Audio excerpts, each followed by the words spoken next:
আইন শৃঙ্খলা রক্ষাকারী বাহিনীর বাধা উপেক্ষা করে ময়মনসিংহের ত্রিশাল উপজেলার আমিরাবাড়ি ইউনিয়নের গোপালপুরে বাবে বরকত দেওয়ানবাগ শরীফে ভাঙচুরের চেষ্টা চালিয়েছে বিক্ষুব্ধ জনতা।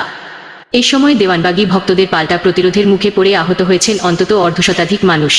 তারা সবাই প্রাথমিক চিকিৎসা নিয়েছেন বলে জানিয়েছে সংশ্লিষ্ট সূত্র।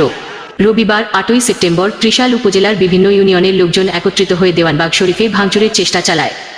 বিক্ষুব্ধ জনতা দেওয়ানবাগ শরীফের প্রধান ফটক ও সীমানা প্রাচীর ভেঙে ভিতরে ঢোকার চেষ্টা করলে ভেতরে থাকা দেওয়ানবাগীর ভক্তরা তাদের উপর মরিচের গুঁড়া স্প্রে, ইটপাটকেল নিক্ষেপ, গুলাইল দিয়ে মার্বেল নিক্ষেপ ও গরম পানি ছোড়ে।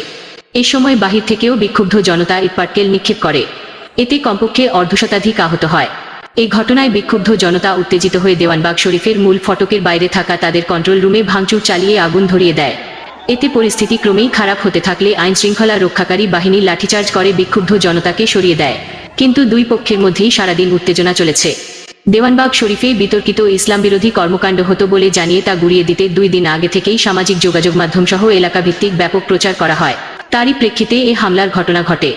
এদিকে ঘটনা সম্পর্কে আগে থেকেই জানতে পেরে পরিস্থিতি নিয়ন্ত্রণে এদিন সকাল থেকে ঘটনাস্থলে উপস্থিত হন ময়মনসিংহের অতিরিক্ত পুলিশ সুপার, বাংলাদেশ সেনাবাহিনীর জেলা পর্যায়ের দায়িত্বপ্রাপ্ত ঊর্ধ্বতন কর্মকর্তা ও স্থানীয় উপজেলা নির্বাহী কর্মকর্তা।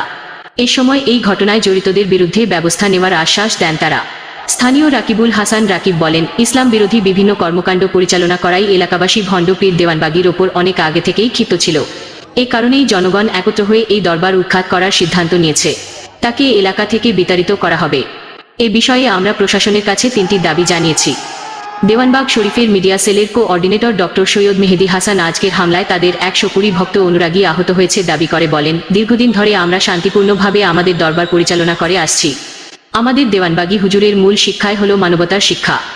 আমরা কাউকে আঘাত করিনি। এভাবে চলতে থাকলে তো টিকা যাবে না। আমাদের পরিকল্পনা রয়েছে, আমরা আগে সংবাদ সম্মেলন করে প্রতিবাদ জানাবো, তারপর আইনানুগ ব্যবস্থা গ্রহণ করব।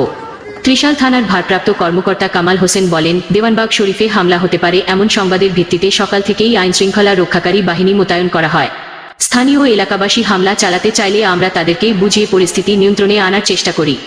বর্তমানে পরিস্থিতি স্বাভাবিক রয়েছে। ত্রিশাল উপজেলা নির্বাহী কর্মকর্তা জুয়েল আহমেদ বলেন, উদ্ভূত পরিস্থিতি নিয়ন্ত্রণে পর্যাপ্ত আইন শৃঙ্খলা রক্ষাকারী বাহিনী মোতায়েন করা হয়েছে। বর্তমানে পরিস্থিতি স্বাভাবিক রয়েছে।